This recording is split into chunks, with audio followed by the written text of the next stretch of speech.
ओम अज्ञानतिमिरन्धस्य ज्ञानाञ्जनशलाकया चक्षुरुन्मिलितं येन तस्मै श्री गुरुवे नमः। हे कृष्ण करुण सिंधु दीनबंधु जगतपते गोपेश गोपिका कांतो राधाकांतो नमस्ते। नमस्कार. So first of all, happy 75th Independence Day to all of my YouTube family members, and I hope all of you are doing very well. Actually, this was a long weekend. Saturday, Sunday combined with public holiday. It's a long weekend, and I also hope that a lot of you may be traveling around, and you are away from your home or family. But the thing is, COVID-19 is not over yet. So be a little bit careful, and please follow COVID appropriate behavior and be safe. Okay.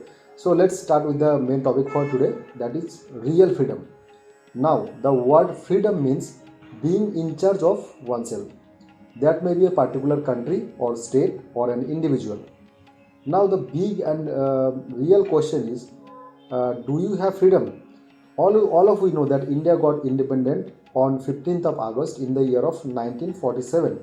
But the thing is, have we got freedom or real freedom? As per spiritual texts, we, the spirit soul, are bound in this material world from millions and billions of years, and we are going through the repeated cycle of birth, disease, then old age, then death, and we don't know from how many cycle we are suffering this. So the real question is how we can break this cycle and get the real freedom. The answer of this question is mentioned in the Srimad-Bhagbat Gita, where Sri Krishna says, Janma karma cha me divya me evam jo vetti tattvato. That means the person who really knows and understands the transcendental nature of my appearance and activity, Takta dehang punarjanma noiti mameti soharjun, means after releasing this material body, he will not take birth again in this material world, but he will attain me. So that is the secret. So if we understand the transcendental nature of Krishna's appearance and activity, then we can break the cycle.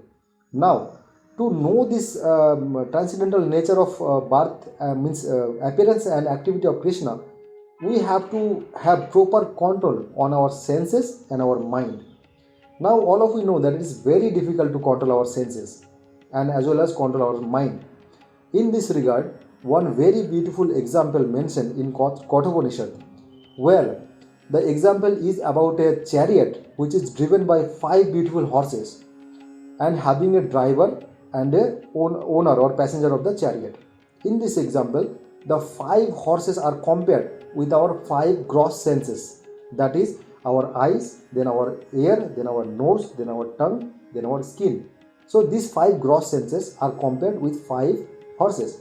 Then the reins of the chariot, means the thin strip of leather by which the charioteer is controlling 5 horses, is compared with our mind, and the chariot driver is compared with our intelligence, and the owner, or you can say the passenger of the chariot, is compared with our soul. Now the thing is, the reins of the chariot has to be strong enough to control all the 5 horses. Otherwise, the horses will be moving here and there and the journey will be very difficult. Similarly, our mind has to be strong enough to control our senses, because our senses have lot of desires, and to fulfill all the desires is very impossible. So we should have control over our senses. Okay. Now there is nothing wrong to have desires, but the thing is our desire has to be purified. And the next thing is the driver of the chariot has to be strong enough to control the horses with that reins. Similarly, our intelligence has to be superior and strong enough to control that our senses with the mind. Then only the journey of the soul will be smooth enough. Okay. So if we can follow this process properly, and if we can purify the demands of the senses and the desire of the mind, then the purpose of our life will be solved, and we can break the repeated cycle of birth, disease, old age and death, and we can get the real freedom of our soul.